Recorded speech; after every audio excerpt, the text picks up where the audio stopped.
Puji Tuhan, Bapak Ibu sekalian, kita bersyukur kepada Tuhan Allah dan Juru Selamat kita, karena pada kali ini kita kembali ada di dalam ibadah kita dan kita memperhatikan firman Tuhan. Kali ini kita melihat sebuah judul, Dengarkanlah Tuhan. Kita memulainya dari Yesaya pasal yang ke-55 ayat yang ketiga. Yesaya 55 ayat yang ketiga dikatakan begini, "Sendengkanlah telingamu dan datanglah kepadaku. Dengarkanlah, maka kamu akan hidup. Aku hendak mengikat perjanjian abadi dengan kamu, menurut kasih setia yang teguh yang kujanjikan kepada Daud." Yesaya 55 ayat 3 ini dikatakan, sendengkanlah telingamu. Sendengkan telinga artinya kita mencondongkan, mengarahkan, memasang telinga kita dengan baik. Dan Tuhan berkata, sendengkanlah telingamu dan datanglah kepadaku. Artinya ketika saya dan saudara memilih untuk bersama-sama dengan Tuhan dalam apa yang kita lihat di dalam firman Tuhan, maka Tuhan menginginkan ketika saya dan saudara bersama-sama dengan Dia, bersama-sama dengan Tuhan, maka Tuhan menginginkan saya dan saudara untuk memasang telinga dengan baik. Itulah dikatakan, sendengkanlah telingamu. Tuhan mengajak kalau kita ada dalam kebersamaan dengan Dia, maka kita menggunakan, menyiapkan telinga kita untuk mendengar kepada Tuhan. Kalau di ayat yang kedua dikatakan, di bagian kedua kalimat di Yesaya 55 ayat 2, dengarkanlah aku. Artinya Tuhan menginginkan kita tidak sekedar sekali jalan mendengarkan Tuhan, tapi Tuhan menginginkan saudara dan saya ada di dalam satu ketekunan di dalam mendengarkan Tuhan. Kita datang, artinya kita bersama-sama dengan Tuhan dengan menyiapkan telinga, karena kita memerlukan sikap keadaan yang tekun di dalam mendengar. Kita ingat kepada firman Tuhan minggu yang lalu. Dikatakan Tuhan ada di Sion dan Dia berfirman dan mengajar di situ. Itu sebabnya ketika saya dan saudara bersama-sama dengan Tuhan, Tuhan menginginkan saya menyendengkan telinga, saya memusatkan telinga saya mengerahkan segala daya supaya telinga saya bisa menangkap apa yang Tuhan ajarkan dan apa yang Tuhan firmankan. Dalam ayat kedua tadi dikatakan, dengarkanlah aku, maka kamu akan memakan yang baik dan kamu akan menikmati sajian yang paling lezat. Ini menunjukkan bahwa saudara dan saya ketika kita bersama-sama ada dengan Tuhan dan Tuhan berfirman serta mengajar, maka kita akan mendapatkan makanan yang baik, buah dari firman Tuhan yang Tuhan bukakan ketika Dia bersama-sama dengan kita. Dan makanan itu bukan hanya untuk tubuh jasmani.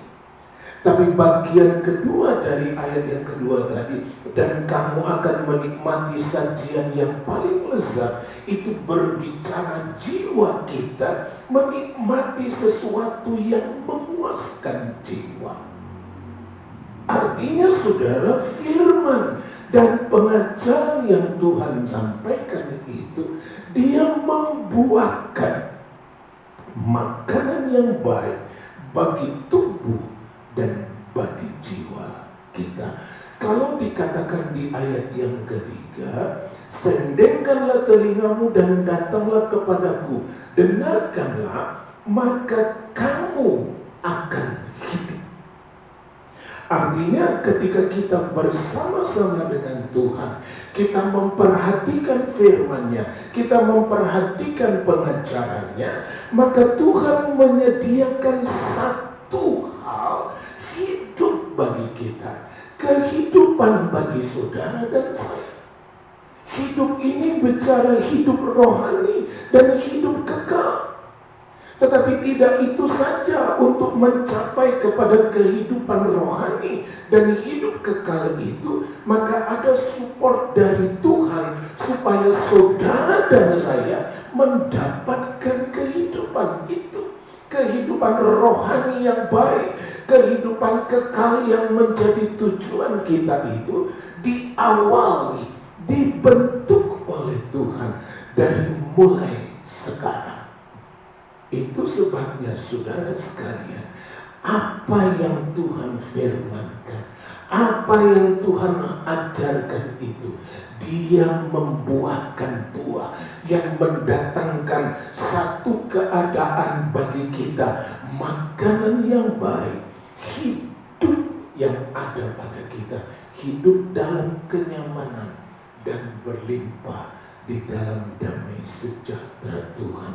Kalau kita melihat Matius 13, maka dikatakan di ayat yang ke-23, begini dikatakan, yang ditaburkan di tanah yang baik ialah orang yang mendengar firman itu dan mengerti, dan karena itu ia berbuah.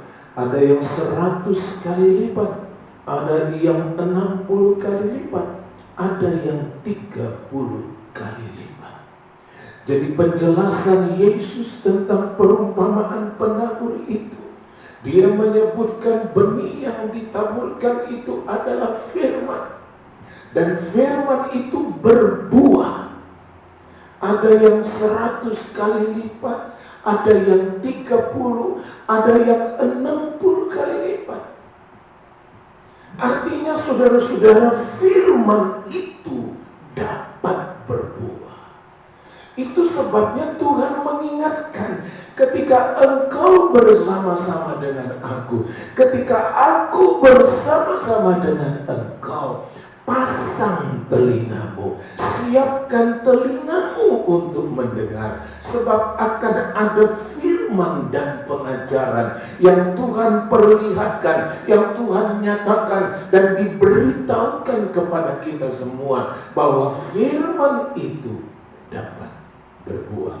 Kalau kita melihat Yesaya 55 ayat yang ke-11, Tuhan berkata begini, demikianlah firmanku yang keluar dari mulutku, ia tidak akan kembali kepadaku dengan sia-sia, tetapi ia akan melaksanakan apa yang ku kehendaki dan akan berhasil dalam apa yang kusuruhkan kepadanya. Kita lihat sekali lagi, firman itu pasti berhasil. Itu sebabnya diwanti-wanti kepada saudara dan saya, sendengkan telingamu, pasang telinga baik-baik. Ketika engkau bersama-sama dengan Tuhan, ketika saya bersama-sama dengan Tuhan, pasang telinga baik-baik. Dengarkan firman dan pengajaran Tuhan, sebab itu mengeluarkan buah. Kita bisa mendapat makanan yang baik bagi tubuh dan jiwa kita, hidup yang nyaman dan berlimpah, damai sejahtera, menuju kepada hidup kekal dan hidup bersama dengan Tuhan. Coba kita lihat Matius 13 ayat yang ke-15. Dikatakan begini, saudara. Sebab hati bangsa ini telah menebal, dan telinganya berat mendengar, dan matanya melekat tertutup, supaya jangan mereka melihat dengan matanya, dan mendengar dengan telinganya, dan mengerti dengan hatinya, lalu berbalik, sehingga aku menyembuhkan mereka. Matius 13 ayat 15 menjelaskan ada telinga yang berat untuk mendengar. Ada telinga yang berat untuk mendengar. Artinya telinga yang sudah tertutup. Berat mendengar itu telinganya tertutup. Bagaimana itu bisa terjadi? Ayat itu didahului dengan kata-kata hati bangsa ini telah menebal. Hati yang menebal itu artinya bodoh, tidak punya rasa, tidak ada kepekaan. Jadi saudara-saudara, ketika hati saya, hati saudara sudah kehilangan rasa, menebal, tidak ada kepekaan lagi, itu mempengaruhi telinga kita ketika mendengar. Itu sebabnya ada saja orang yang mendengar tapi nggak ngerti apa-apa, karena hatinya menebal, hatinya penuh dengan kebodohan, hatinya tidak merasakan apa-apa, hatinya tidak peka lagi. Telinganya menebal, lalu matanya menutup, sehingga mereka, orang-orang itu tidak bisa menangkap apa yang terdengar di sekitar mereka.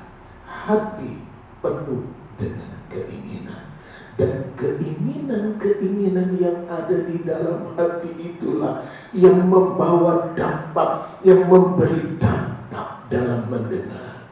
Ketika hati saudara mulai menebal, ketika hati saudara mulai kehilangan rasa, ketika hati saudara sudah mulai tidak peduli dengan apa-apa, maka sekalipun engkau mendengar, tidak akan pernah ada dampak apa-apa dalam hidupmu. Siapapun juga yang bicara di depanmu, kalau hatimu menebal, maka itu tidak akan membuahkan apa-apa di dalam hidupmu. Siapapun yang berkhotbah di depanmu, siapapun yang menyampaikan firman di depanmu, tapi kalau hatimu menebal, hatimu sudah tidak punya rasa, hatimu masa bodoh, maka siapapun juga atau apapun juga yang terdengar di sekitarmu itu tidak akan membawa dampak. Kita lihat Yosua 7. Kita pelajari di situ saudara ayat yang ke-20. Yosua 7 ayat 20. Lalu Ahan menjawab Yosua, katanya, benar, akulah yang berbuat dosa terhadap Tuhan Allah Israel. Sebab beginilah perbuatanku. Aku melihat di antara barang-barang jarahan itu jubah yang indah buatan Sinear, dan 200 sikal perak, dan sebatang emas yang 50 sikal beratnya. Aku mengingininya, maka ku ambil. Semuanya itu disembunyikan di dalam kemahku dalam tanah, dan perak itu dibawa sekali. Saudara, Ahan ini adalah bagian dari pasukan Israel yang merobohkan, yang mengalami bagaimana tembok Yeriko yang tebal itu roboh. Dia ikut dalam rombongan besar yang melilingi tembok kota Yeriko itu. Satu kali dalam satu hari, Sampai pada hari yang ke-7 mereka kelilingi 7 kali. Dan tembok itu roboh. Ketika mereka bersama-sama bersorak, roboh tembok itu. Ahan ada di situ. Itu sebabnya dia bisa berkata, aku melihat di antara barang-barang jarahan itu. Dia melihat ada kain sinear, ada perak, ada emas. Lalu dia ingin. Saudara perhatikan, Ahan punya keinginan. Dan ketika keinginan itu bertumbuh ada di dalam hatinya, maka apa yang dia dengar, apa yang dia sudah kerjakan, apa yang dia jalani bersama teman-temannya, bangsa dan tentara Israel, itu tidak berdampak. Dia lihat bagaimana tembok Yeriko itu roboh dari dalam keluar. Dia lihat bagaimana mereka mengelilingi kota itu dengan berdiam diri. Dan dia melihat bagaimana tembok itu dirobohkan dan mereka menang terhadap orang Yeriko. Tetapi keinginan, hati yang mulai menebal, tidak punya rasa lagi, tidak punya lagi kepekaan, bodoh. Sebenarnya kalau dia berpikir kalau Tuhan bisa merebut Yeriko, kalau Tuhan bisa mengalahkan Yeriko, merobohkan tembok itu, maka Tuhan juga pasti sanggup memberikan yang terbaik baginya. Keinginan inilah yang membuat telinga menjadi berat atau tertutup. Dan tantangan bagi kita semua pada masa sekarang ini, saudara, ditulis dalam 1 Yohanes 2 ayat yang ke-16. 1 Yohanes 2 ayat 16. Sebab semua yang ada di dalam dunia, yaitu keinginan daging dan keinginan mata serta keangkuhan hidup, bukanlah berasal dari Bapa, melainkan dari dunia. Nah, saudara, dijelaskan oleh firman Tuhan, ada keinginan-keinginan dari dunia. Yang pertama disebutkan adalah keinginan daging. Keinginan daging ini menyangkut hawa nafsu dan keinginan-keinginan yang tidak kudus, yang hanya bisa dipuaskan ketika kedagingan ini sudah menikmatinya. Saudara, keinginan daging adalah keinginan hawa nafsu, keinginan yang tidak kudus, keinginan yang najis. Dan itu ditawarkan dan itu berkembang di dunia ini. Berkembang di dunia ini. Kita mendengar banyak terjadi hal-hal yang kita tidak pernah duga-duga. Saudara, sangat keadaan ini sangat memprihatinkan, membuat telinga menjadi berat, membuat telinga menjadi tertutup. Orang yang dipenuhi dengan keinginan daging, orang yang dipenuhi dengan hawa nafsu, keinginan yang tidak kudus, dia akan tidak pernah bisa membuka telinga kepada firman Tuhan. Yang kedua, keinginan mata. Keinginan mata ini adalah hal-hal yang bisa dilihat, sehingga keinginan mata ini cenderung tidak terkendali. Apa saja yang dilihat dimaui, banyak maunya. Dan ini juga kalau keinginan ini penuh dalam hati, seperti Ahan, hatinya penuh dengan keinginan, dampaknya telinga menjadi tertutup. Dan yang ketiga, keangkuhan hidup. Keangkuhan hidup adalah mengejar kemuliaan atau kemegahan diri. Orang ingin dipuja, orang ingin disanjung, orang ingin dipuji-puji, orang ingin dipandang sebagai pribadi yang penuh dengan kemuliaan dan kemegahan. Itu yang ada. Dan ini dari dunia, sementara saudara dan saya hidup di dunia. Artinya saudara siapa saja bisa dipenuhi, bisa diisi, bisa didominasi, dikuasai oleh keinginan-keinginan dunia ini. Dan itu membuat telinga kita tertutup. Padahal Tuhan berkata, sendengkanlah telingamu dan datanglah kepadaku. Dengarkanlah aku, maka engkau akan makan makanan yang baik. Engkau akan dipuaskan jiwamu. Engkau akan mendapatkan hidup. Hidup kekal akan kita dapatkan. Tapi sementara kita hidup di dunia ini, kita mendapat support supaya kita dapat mencapai hidup kekal itu. Saudara dipelihara, saudara dijagai, saudara dicukupi oleh Tuhan supaya hatimu penuh sukacita, supaya engkau terus bergairah, supaya engkau terus bersemangat, sehingga engkau bisa sampai kepada hidup kekal, engkau bisa sampai kepada hidup bersama-sama dengan Tuhan. Tapi kenapa keinginan dari dunia ini begitu mendominasi hari-hari ini? Coba kita datangi Matius 19. Kita temui orang muda di situ. Matius 19 ayat 22. Ketika orang muda itu mendengar perkataan itu, pergilah ia dengan sedih, sebab banyak hartanya.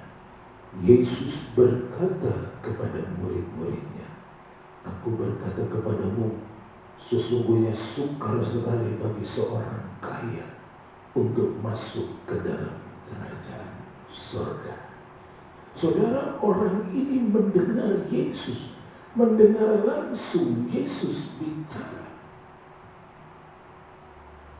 Orang ini bukan mendengar pendeta, orang ini bukan mendengar murid-murid, tapi mendengar Yesus. Tapi ketika dia mendengar Yesus bicara, yang terjadi, dia menjadi sedih. Kenapa? Karena hatinya penuh. Dia memandang dan dia ingat bagaimana capeknya, bagaimana letihnya dia berusaha sehingga dia bisa mengumpulkan apa yang ada padanya saat itu. Tetapi Yesus berkata, pergi jual semua, bagikan kepada orang miskin, lalu engkau kemari ikut aku. Dia berpikir, aduh Tuhan, betapa beratnya. Hatinya sudah melihat, hatinya penuh dengan keinginan-keinginan. Saya ingin menikmati hidup dengan harta bendaku. Saya ingin menikmati hidup dengan keberhasilanku. Saya ingin hidup dengan keberkatan yang aku punya ini, Tuhan. Berat untuk mendengar. Sedih dia dan dia tinggalkan Yesus. Saudara, memang tidak mudah. Tidak mudah. Bagaimana dalam waktu yang singkat seseorang harus turun dari posisi yang begitu mulia, punya banyak harta benda, tapi dia harus tinggal dalam kerendahan. Tidak mudah. Tidak mudah. Tidak mudah. Tidak mudah. Orang yang sudah punya banyak barang, dia harus tunduk di hadapan Tuhan. Dia harus bisa berkata, Tuhan, saya hanya perlu Engkau. Tidak mudah. Orang yang punya banyak harta, orang yang punya kekayaan banyak, ketika dia harus berkata, Tuhan, saya hanya perlu Engkau, itu tidak mudah. Tidak mudah. Itu sebabnya berat untuk mendengar pernyataan Yesus. 1 Samuel 15 ayat yang 22. 1 Samuel 15 ayat 22 dikatakan begini. Tetapi jawab Samuel, apakah Tuhan itu berkenan kepada korban bakaran dan korban sembelihan sama seperti kepada mendengarkan suara Tuhan? Sesungguhnya mendengarkan lebih baik daripada korban sembelihan, memperhatikan lebih baik daripada lemak domba-domba jantan. Kita lihat di situ arti dari mendengar itu. Mendengar itu sangat diharapkan Tuhan. Jadi ketika saudara dan saya ada bersama-sama dengan Tuhan, bukankah Tuhan memilih untuk berdiam di dalam saudara? Maka ketika saya dan saudara ada bersama-sama dengan Tuhan, Tuhan berkata, sendengkan telingamu dan datanglah kepadaku. Artinya ketika kita bersama-sama dengan Tuhan, Tuhan punya kerinduan dan pengharapan. Telinga saudara, telinga saya adalah telinga yang mendengar. Sebab kalau kita mendengarkan Tuhan, maka kita akan menikmati yang baik dan hidup dari firman itu. Itulah buah dari firman dan pengajaran Tuhan. Itu sebabnya saudara dan saya, mari mulai ubah sikapmu. Mari mulai perhatikan bagaimana ketika saudara ada bersama dengan Tuhan. Adakah telinga saudara mendengarkan firman Tuhan? Adakah pikiran saudara, adakah hati saudara dibebani oleh keinginan-keinginan? Jauhkanlah itu semua. Datanglah dan dengarkanlah Tuhan yang berfirman kepada kita sama-sama. Kita sama-sama akan datang di dalam doa. Oh Tuhan baik.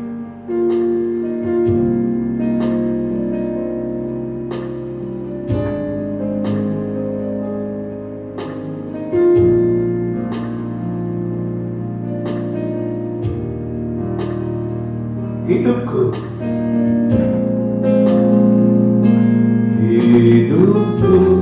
menggenapi firman-Mu,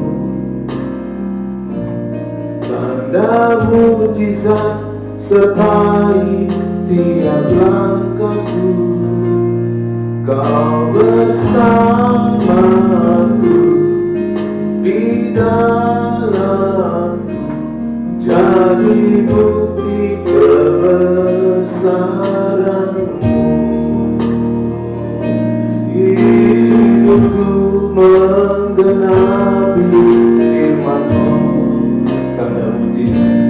tanda mujizat sertai tiap langkahku. Kau bersamaku di dalamku, jadi bukti kebesaran-Mu. Sekali lagi.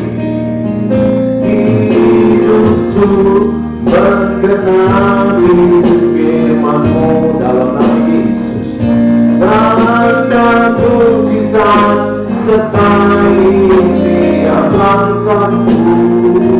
Kau bersamaku di dalamku, jadi bukti kebesaran-Mu. Dari bukti kebesaran-Mu.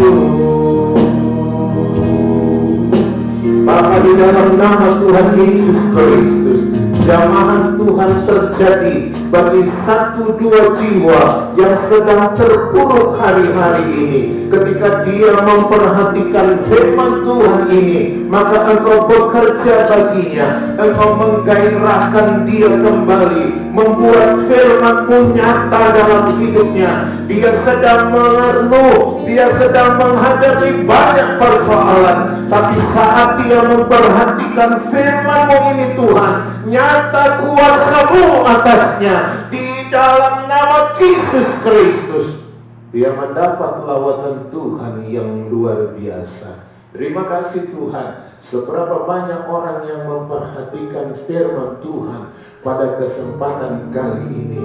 Hamba berdoa di dalam nama Yesus, biarlah kuasa dari tempat yang maha tinggi turun atasnya, sehingga di dalam nama Yesus Kristus Tuhan, apa yang menjadi pergumulanmu, apa yang menjadi persoalanmu, mendapatkan jawaban dari Tuhan kali ini. Tuhan menjamah tubuhmu yang sakit, Tuhan menyembuhkan tubuhmu yang sedang menderita, Tuhan memberikan berkat-Nya bagi keperluanmu, Tuhan memberikan jalan bagimu, sehingga engkau boleh semakin bersukacita di dalam Tuhan. Terima kasih Tuhan, segala keinginan-keinginan yang bukan dari Tuhan, keinginan yang tidak kudus, keinginan yang dari dunia ini, kami tolak dan kami lepaskan dari hidup kami dalam nama Tuhan Yesus Kristus.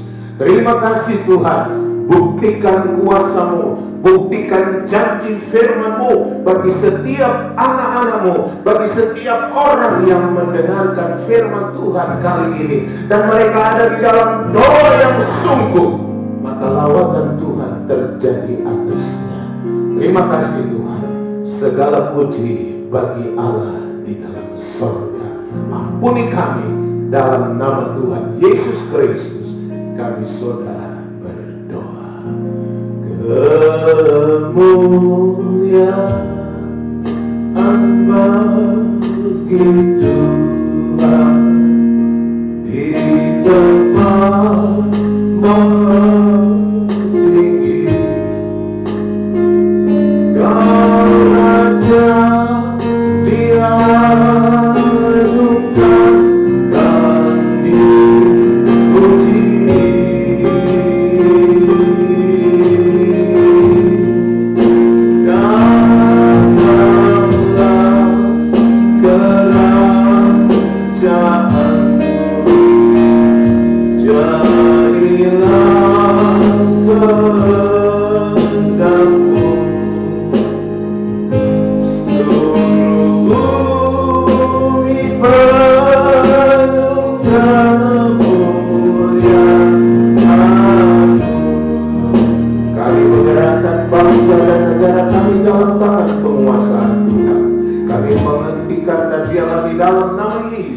Pandemi COVID-19 ini segera berhenti dan berlalu dari bangsa dan negara kami ini. Engkau menolong Tuhan Yesus situasi di bangsa kami ini.